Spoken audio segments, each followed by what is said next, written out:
राजधानी होती आणि याचं बेस विलेज ज्याला आपण म्हणू, बेस विलेज हे रायगडवाडी.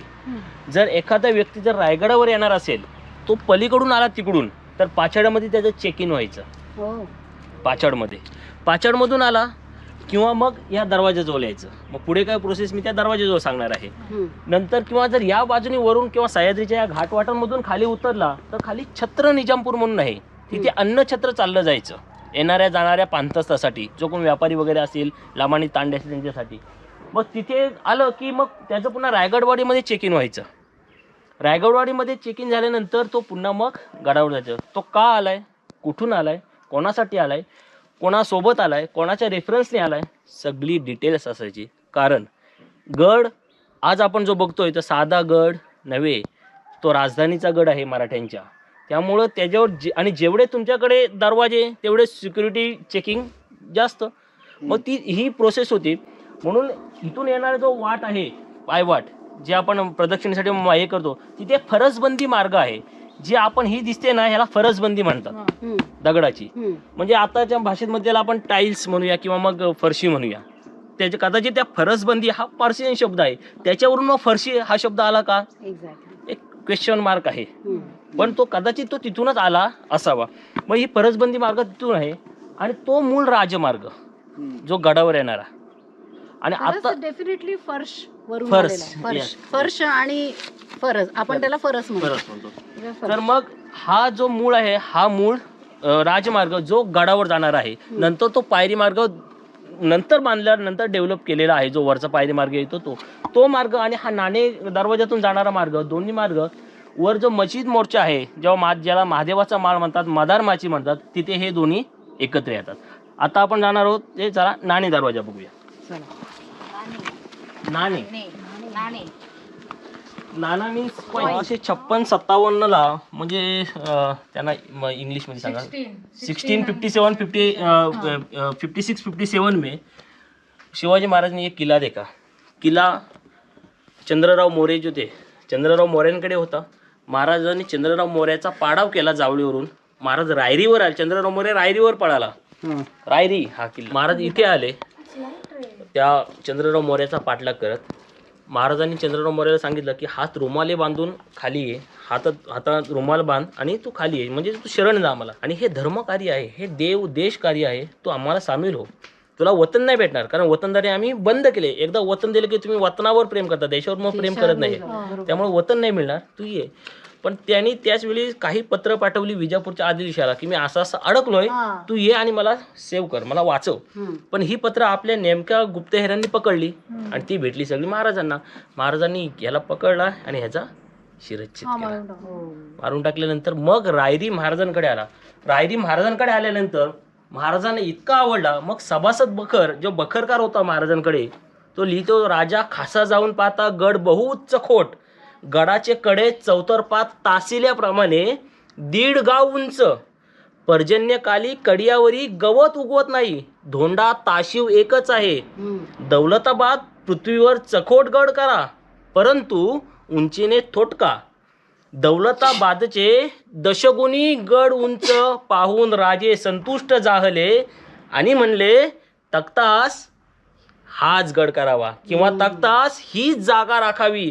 इतका आवडला.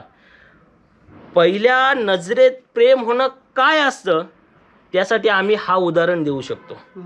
ते लैला मजनू हीर रांझा झाले किंवा नाही इतिहासात कदाचित आम्हाला नाही माहिती. ज्युलिएट आणि कोणते रोमिओ ज्युलिएट झाले की नाही आम्हाला माहिती नाहीये. पण रायरी आणि शिवराय हे मात्र आमच्या इतिहासात झाले. आम्ही प्रेमाचं ते उदाहरण देऊया, आम्ही आमच्या पुढच्या पिढींना ते सांगूया. ते असं आहे, आम्ही ही उदाहरण देऊया. हे 2 गोष्टी शक्य होतील. पुढच्या पिढीपर्यंत आमचा शौर्यशाली इतिहास जाईल आणि आमची पावलं वाकडी पडण्या अगोदरच ती आम्ही सरळ चालायला सुरुवात करू. कारण आपण आईबाप आहोत प्रत्येकजण. पुढची पिढी जर योग्य निपजली तर आपण समाधानाने डोळे मिटायला मोकळे. पण पुढची पिढीच जर निपजली नाहीये, वृद्धाश्रमांची संख्या कमी नाहीये, आपला सुद्धा नंबर तिकडे लागण्याची शक्यता आहे. तर मग असा हा रायरी बघितला. रायरी हे केल्यानंतर महाराज म्हटले नाही छान आवडला, इकडे राजधानी करूया. परंतु राजधानी केल्याच्या नंतर ह्या राजधानीला तटाबुर्जांचं शेला पागोटं हे करूया आणि हा आणखीन कडक कणखर करूया. मग इथे हा नाणे दरवाजा बांधला. बरं, एक नाणे दरवाजा का असं सांगतात की रायगडवाडीमध्ये कोण आल्यानंतर त्याला एक कॉईन्स दिलं जायचं. मगाची जे तुम्ही लिंक हे म्हणले, आणि ते कॉईन्स दिलं जायचं, त्याने ते कॉईन इथं दाखवायचं. प्रूफ किंवा हा मी खरंच बोलवलं. Yes yes yes yes. किंवा आता आपण कार्ड जसं येस आता मेट्रो मध्ये वगैरे बघायला देतात ते किंवा टोकन देतात. आपण हे करायचं आणि ते रिटर्न नंतर घ्यायचं. ते तसं मग हे केलं. इथे आल्यानंतर ह्याची जी बांधणी आहे, बांधणी ही गोमुखी पद्धतीची आहे. जोपर्यंत तुम्ही जवळ येत नाही तोपर्यंत तुमच्या लक्षातच येत नाही अरे इथे दरवाजा आहे. आणि बरं, दरवाजा जरी असला तरी मग इथे हा एवढा मोठा बुरुज, चिलखती बुरुज आहे, ह्याच्यावर किती जरी तोफांचा मारा केला तरीही याला भंग होणार नाहीये. मूळ जे हे आहे ते आपलं शाबूत राहणार, स्ट्रक्चर शाबूत राहणार. आतमध्ये म्हणजे याला कनेक्ट करण्यासाठी, याला कनेक्ट करण्यामध्ये मध्ये जे मिक्सचर केलंय ना त्याच्यामध्ये चुना, गुळ,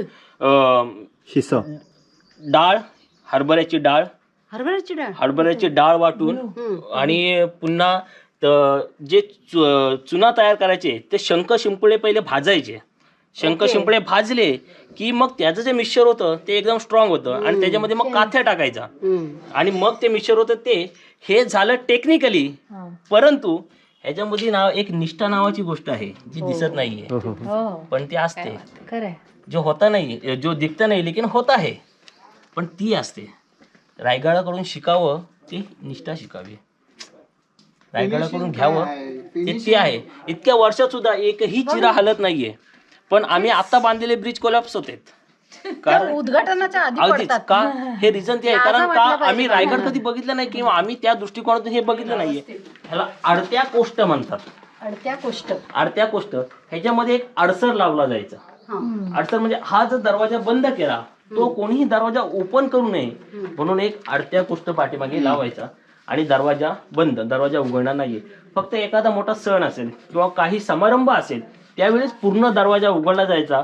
अदरवाईज इतर वेळी आतमध्ये येण्यासाठी एक छोटी दिंडी असायची, सेफ्टी नाही, छोटी दिंडी असायची. दिंडी दरवाजा त्याला म्हणतात. आता आपण जे रायगडावर जाणवतो दिंडी दरवाजाच जाणवतो. एक माणूस आणि मोठा दरवाजा कधी होता बाबा, राजे येणार आहेत, पालखी येणार आहे किंवा स्त्रियांचा मेळा येणार आहे, कोणतरी मोठा परकीय वकील येणार आहे किंवा आज दसरा आहे, मोठा सण आहे, गडावर लगबग आहे. मग त्या दिवशी काय करायचा, मोठा दरवाजा आपला 7-8 उघडा ठेवायचा. त्यावेळी दरवाजा आपण उघडत होतो. मी सगळं व्हिज्युअलाइज करते लिटरली. मग आपण त्या काळात थोडंसं जायचं. आपण याच्यामध्ये फ्लॅशबॅक मध्ये जायचं, जसं तुमच्या चित्रपटांमध्ये असं फ्लॅशबॅक बिफोर असं मग तो छोटा ते आपण थोडंसं जाऊया. सजवलेलं आणि सगळं. बरं, इथं आल्यानंतर हे ज्या आहेत ना या पहारेकऱ्यांच्या देवड्या होत्या. मी सिक्युरिटी गार्ड त्याला म्हणूया आपण. पहारेकरी इथे जायचं, दरवाजा ठोका, काय काम आहे, कॉईन आहे किंवा कुठे ते, मग या पहारेकऱ्यांच्या देवड्या होत्या.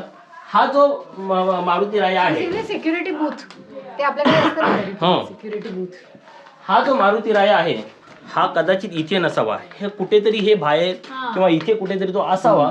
तो आणून तो इथे ठेवलाय. जुना आहे. रायगडावर एकूण 5 हनुमान शिल्प आहेत. रायगडावर 5 पैकी एक. दुसरं हनुमान शिल्प आपण वर बघणार आहोत. हनुमान सुद्धा आपले देवता होऊ शकतो.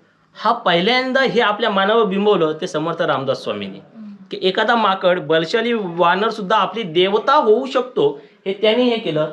हा वीर मारुती आहे. उजवा हात आहे तो आपल्याला आशीर्वाद देण्यासाठी आणि डाव्या हातावर त्यांनी काय केले, गदा हे केली. कधी कधी ह्या मारुतीच्या खाली एक छोटस लहान बालक कसं असतं तसं एक येस येतं त्याच्यावर एक तसं एक छापलेलं हे केलेलं असं कोरलेलं असतं. ती बाई आहे ती आहे लंकेची ग्रामदेवता पनवती. पनवती तिचे काय केलंय, महाराज जेव्हा सीतामाईच्या शोधार्थ हनुमानराया तिकडे गेले तेव्हा पहिल्यांदा ती आडवी आली, कुठे चाललास. हनुमानरायाने तिला पायाखाली घेतली आणि जर शिल्प जर डबडबीत असेल, मोठं असेल तर तिचे डोळे वगैरे बाहेर आलेले सुद्धा शिल्पात दिसतात. पनवतीला पायाखाली घेतली. आपण म्हणतो काय सला पनवतीच आहे. येस, मग त्या पनवतीला लंकेची कोणती ग्रामदेवता पनवती म्हणून हनुमानरायांनी तिला पायाखाली घेतली. आणि मग जिथे जिथे हनुमान शिल्प तिथे तिथे कोणतीही कसलीही पनवती लागणार नाही. म्हणून आमची एखादं गोष्ट असते, एखादं आपण जर शिल्प बघितलं तर त्याची शक्ती, प्रेरणा आपल्याला मिळते. हनुमान बघितला की आपल्याला अंगात जोर येतो. मा सरस्वती बघितली की ज्ञान, लक्ष्मीचा फोटो असला की पैसा. हे एक सिम्पटम्स आपल्याकडे हे आहेत. बेसिकली त्या एनर्जीज ते एनर्जी जे गुड वाईब्स असतात ना आपण प्रेयर ते आपल्याला मध्ये येतात. तसा हा विषय. हनुमान जो आहे तो शक्तीची देवता गणला जातो. सांगितलं जातं कसली शक्तीची देवता. जो मुष्टियुद्ध असतो बॉक्सर त्याला मोंक म्हणतात.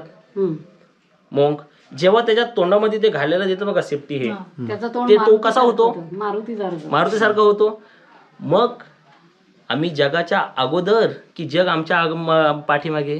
आम्ही जगाच्या अगोदरच आहोत ना. आम्ही जगाच्या मागे नाही आहेत. मग आम्ही तुम्ही आता घालता ते परंतु आम्ही तसल्या माकडाला आम्ही कधीपासून पूजत आलोय हो.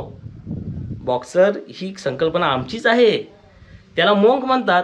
त्याचं तोंड हनुमानासारखं होतं. आणि मग हे काय आहे वानरच तर आहे माकडच तर आहे मंकीच तर आहे. मग ही संकल्पना आमचीच पण आम्ही आमची संस्कृती जपली नाही. चला